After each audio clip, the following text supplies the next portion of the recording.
साथ संगत जी, प्यार से कहना धन निरंकार जी। साथ संगत जी, आज का विषय है भक्ति क्या है, भक्ति किसे कहते हैं। साथ संगत जी, आज संसार में सभी लोग भक्ति कर रहे हैं अपने अपने तरीके से, लेकिन भक्ति करने से पहले हमें परमात्मा की किसकी भक्ति करनी है उसकी जानकारी करना बहुत आवश्यक है। जब तक हमें जानकारी नहीं होगी, हमें पहचान नहीं होगी, तब तक भक्ति नहीं शुरू होती। आज निरंकारी मिशन जो है, परमात्मा की कृपा से ब्रह्म की जानकारी द्वारा इस परमात्मा को दिखा रहा है, साक्षात्कार करा रहा है। और जब हम इस ब्रह्म ज्ञान के जरिए परमात्मा को देख लेते हैं, जान लेते हैं, पहचान लेते हैं, उसी दिन से हमारी भक्ति शुरू हो जाती है। अब ब्रह्म ज्ञान को तो हमने प्राप्त कर लिया, भक्ति हमारी शुरू हो गई। लेकिन हम जिसकी भक्ति कर रहे हैं, भक्ति तो तभी परवान होगी जिसकी भक्ति कर रहे हैं जब वो हमारे ऊपर रिझेगा, प्रसन्न होगा। क्योंकि हम जिसको भी श्रद्धा भाव से जानते कि इसको हम बहुत जानते हैं, इसको हम बहुत मानते हैं, तो वो तभी सटीक है जब हम उसके सारे बातों को मानने लगे, अर्थात उसको हम प्रसन्न कर ले जाएं। तो साथ संगत जी, पवित्र अवतार वाणी में सदगुरु बाबा जी फरमा रहे हैं कि कह अवतार सुनो रे संतो, प्रभु को पाना भक्ति है। प्रभु को पाना भक्ति है। साथ संगत जी, क्या हम ब्रह्म ज्ञान ले लेने के बाद प्रभु को पा गए? नहीं साथ संगत जी, ब्रह्म ज्ञान का मतलब एक जानकारी। हमें परमात्मा की जानकारी हो गई, इसकी पहचान हो गई, यही है परमात्मा। प्राप्ति नहीं हुआ हमें। प्राप्ति तो तब होगा जब हम इसको रिझा ले जाएंगे, इसको प्रसन्न कर ले जाएंगे। इसके प्रसन्न होने का एक ही तरीका है कि चाहे सांसारिक रिश्ते ले लें।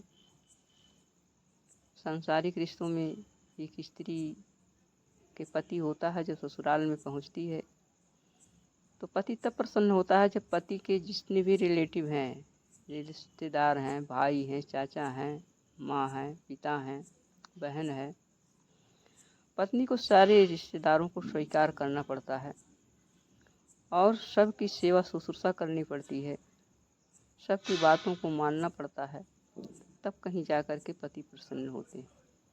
उसी तरह से आज हमारे सदगुरु कब रीझेंगे हमारे ऊपर? जब हम पूरी सृष्टि के रचयिता यही सदगुरु हैं, सदगुरु के ही सब बंदे हैं। जड़ चेतन जग जीव जस सकल राममय जाने। यानी जितने भी संसार में चर अचर दिखाई पड़े, सचराचर सब परमात्मा के ही बनाए हुए हैं। इन सभी से प्रेम करना हमारा कर्तव्य है। इनको अपने तरफ से किसी भी तरह से, तन से, मन से, धन से पीड़ा ना पहुंचाना, नुकसान ना पहुंचाना।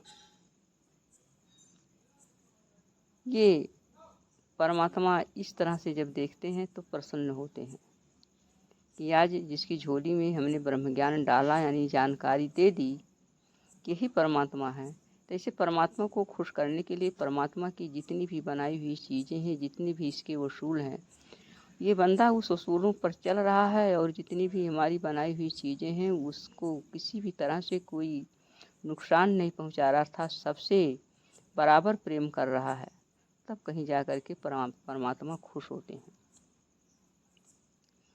जब हम परमात्मा को रिझा लेंगे तब समझिए हमारी भक्ति परवान हो गई, तब हम पूर्ण गुरसिक बन गए। पूर्ण गुरसिक की निशानी अवतार वाणी में बताया गया है, गुरसिक के ओंठों पर अपने गुर की सदा कहानी रहे, प्यार दिलों में नाम जुबा पर उसकी यह जिंदगानी रहे। ताइए साथ संगत जी, आज सदगुरु की कृपा से हमारी झोली में ब्रह्म ज्ञान आया है, परमात्मा की जानकारी हुई है। जानकारी करने के बाद हम इसको पाने के लिए, इसको रिझाने के लिए इसके सारे उसूलों को करते चले जाएं, इस ज्ञान को जीते चले जाएं, तभी हमारे जीवन जो है सुखी होगा। अर्थात हमारे जीवन में ये ब्रह्म ज्ञान उतरेगा और हम भक्ति पर चलते जाएंगे तथा सद्गुरु हमारी भक्ति को परवान करेंगे। प्रेम से कहना धन निरंकार जी।